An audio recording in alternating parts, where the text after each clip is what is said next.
Lantas bagaimana keseriusan dari Kaisang Pangarep untuk maju di Pilkada Depok dan apakah ada maksud terselubung nih dari PSI untuk meminang Kaisang maju menjadi wali kota Depok? Lebih lengkapnya kita bahas dengan pakar komunikasi politik Karim Suryadi yang telah bergabung bersama kami di Kompas Malam. Assalamualaikum, salam sehat Mas Karim. Waalaikumsalam, Yasir, salam sehat. Ini terbaru PSI minta dukungan nih ke ayah dari Kaisang sekaligus Presiden Joko Widodo. Kira-kira bakal direstui atau ya udahlah angin lalu aja nih? Yasir, ada pepatah dalam politik. Hmm. Seorang politisi itu harus seperti ikan. Dia harus membuat riak agar hidup. Jadi menurut saya ya layaknya ikan, ini sebuah riak yang diciptakan agar ada gelombang, agar udara masuk. Seriuskah ini?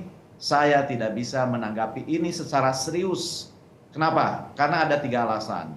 Ada 3 bekal yang harus dijawab oleh siapapun termasuk Kaisang ketika ia akan mengiyakan untuk dicalonkan dan maju sebagai wali kota Depok. Yang pertama, ia harus mampu membuat peta sosial, politik, ekonomi wilayah Depok. Dan saya yakin itu tidak ada dalam benak Kaisang. Sebab dia tidak pernah tinggal di Depok, dia bukan warga Depok, dia tidak mengalami, dengan kata lain, Depok bukan landscape-nya Kaisang. Depok bukan wilayahnya Kaisang. Wilayah Kaisang adalah di Solo. Yang kedua, seorang Arif mengatakan selain harus menggambarkan tentang peta sosial politik, ekonomi, budaya, wilayah kekuasaannya, seorang Arif bijaksana mengatakan seorang pemimpin harus berani menjawab pertanyaan. Apa yang akan dia bawa ke dalam jabatan yang akan diembannya. Yang dibawa ke sini adalah political deposit berupa pengalaman yang relevan dengan jabatannya. Silakan jawab oleh Kaisang. Apakah dia punya pengalaman jabatan yang relevan bagi tugasnya sebagai wali kota. Dan yang ketiga, apa yang dia cari dengan menduduki jabatan itu. Saya yakin 2/3 jawaban itu akan sulit dijawab oleh Kaisang. Pertama, karena dia belum memiliki pengalaman yang memadai untuk menduduki jabatan sebagai wali kota. Dan kedua, tidak memiliki modal sosial, politik, pengetahuan, dan lain-lain. Oke, tadi Mas Karim mengibaratkannya sebagai ikan gitu. Peribahasa ikan ini merujuk pada PSI begitu, Bang? Nah, siapa aja yang merasa gitu, yang merasa politisi, bisa PSI-nya, bisa Kaisangnya, bisa Erina, bisa siapa, bisa juga Gibran kan gitu ya. Sebab saya yakin apa yang dikatakan Gibran juga bersayap ya. Awalnya mengatakan setuju dengan PKS, tapi ujung-ujungnya saya kembalikan kepada rakyat untuk memilihnya kan gitu ya. Kan sebab biasanya kampanye itu kan tidak selalu dengan mengatakan ya, dan orang yang ingin itu tidak selalu mengatakan mau gitu ya. Apalagi dalam politik. Politiknya high contact lagi sesuai dengan budaya Indonesia. Seringkali apa yang dikatakan tidak seperti apa yang dimaui, dan seringkali apa yang mau tidak pernah dikatakan. Mas Karim, kita bahas satu-satu nih. Pertama dari PSI-nya dulu deh yang baru ngasih tahu ataupun ingin minta restu. Berarti ini hanya apa ya? Bisa saya katakan gimmick begitu dari PSI untuk mendapatkan perhatian seperti ibarat pepatah yang tadi Mas Karim sampaikan. Ya, saya melihatnya justru ini agak satir gitu ya. Dia itu kan akan melamar Kaisang. Mengapa harus meminta restu kepada presiden? Kalau bukan bapaknya, apa artinya? Ini menegaskan bahwa patronase politik di Indonesia itu makin kental, dan secara tidak sadar dia mengumumkan bahwa kekuatan politik Kaisang itu ada pada ayahnya, ada pada bapaknya. Andaikan Kaisang bukan putranya presiden, apakah PSI akan melamar? Dengan begitu, ini menegaskan bahwa dalam kerangka ini kekuatan atau modal PSI mencari perhatian terhadap Joko Widodo begitu ya, Mas?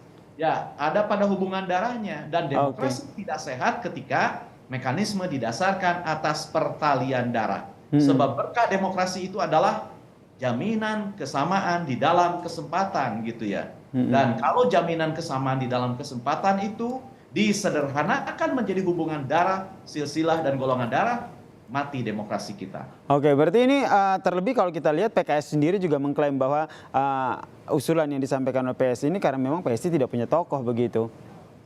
Ya, sebagai partai baru, dia diisi oleh orang-orang muda, energik, pandai membuat manuver. Jadi sebenarnya menurut saya dari sisi teknik ini sangat kuat gitu ya.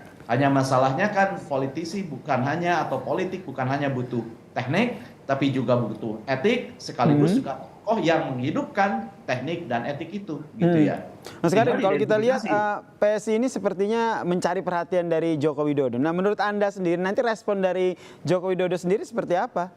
Saya tidak tahu bagaimana Jokowi akan merespon ini. Tapi menurut saya ini sebuah berita yang kurang memberikan harapan bagi demokrasi, bagi merit system gitu ya. Karena kita ingin jaminan atas kesamaan di dalam kesempatan itu yang dikampanye oleh siapapun, bukan hanya dalam Termasuk kasus ingin Kaisang. mencari perhatian dari publik, meningkatkan elektabilitas lah. Contohnya ini juga tidak akan Sebenarnya elektabilitas berfungsi. itu kan syarat saja ya. Intinya adalah substansinya. Seperti yang kita tunggu-tunggu sekarang, misalnya siapa wapres, justru yang kita tunggu adalah soal kelayakan. Sebab politik tidak hanya didasarkan pada mau, tapi harus pada mampu gitu ya. Dan kemampuan itu harus mencuat dari pengalaman jabatan yang pernah diduduki. Itu yang secara teori disebut dengan political deposit. Deposit politik itu tidak lain adalah relevansi pengalaman menangani urusan publik dengan jabatan yang akan dicari atau didudukinya. Oke, tapi menurut Mas sendiri, apakah jurus dari PSI ini akan kemakan nggak sama warga Depok? Ya, saya yakin Depok itu kan wilayah kota ya yang cukup terpelajar begitu. Namun karena kedekatan geografis, proximitas emosional antara Depok dengan Kaisang belum terbangun, agak sulit itu. Agak sulit ya? Ya, untuk hari ini nyaris seperti melempar api ke dalam gundukan kayu basah gitu ya. Yang Nggak tidak nyala-nyala ada begitu ya, susah nyalanya begitu ya. Itu ya, tapi kan politik bukan soal berhasil atau tidak, tapi yang penting ikannya dilakukan seperti ikan membuat riak gitu ya.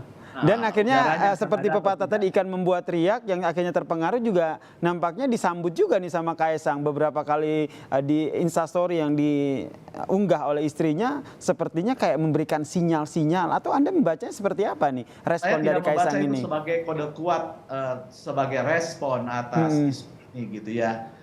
Ya itu kan kalau kita melihat beberapa kejadian sebelumnya, ya Mas Kaisang kan rajin membuat konten. Saya melihat itu sebagai sebuah kebetulan saja, sebab jika akan merespon ini dengan serius, ya sekali lagi, sebab jika dia ingin merespon dengan serius, pasti yang dimunculkan bukan konten lagi belajar kampanye, bukan konten lagi belajar pidato, tetapi akan ditunjukkan bagaimana kedekatan dia dengan Depok, bagaimana dia punya pengalaman yang relevan untuk dibawa sebagai wali kota, bukan soal belajar pidato atau kampanye.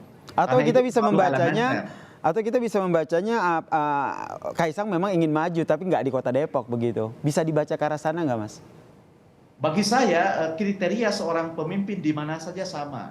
Dia harus bisa menggambarkan peta sosial politik, demografi, ekonomi, kemampuan daerahnya. Yang kedua, memiliki wilayah pengalaman yang relevan dengan jabatan yang dikejarnya. Dan yang ketiga, punya visi yang jelas tentang apa yang dia cari gitu ya. Apakah dia akan maju di Solo? Secara geografis dia dekat, secara emosional dia dekat, tetapi pertanyaannya, apakah dia sudah memiliki pengalaman yang relevan untuk dibawa ke dalam jabatannya sebagai wali kota? Itu sebenarnya yang kita lihat dari siapapun yang akan menduduki jabatan publik, apakah sebagai wali kota, sebagai gubernur, apalagi sebagai presiden dan wakil presiden. Saya harus memberikan tekanan pada wakil presiden ini, karena itu yang sedang ditunggu-tunggu gitu kan.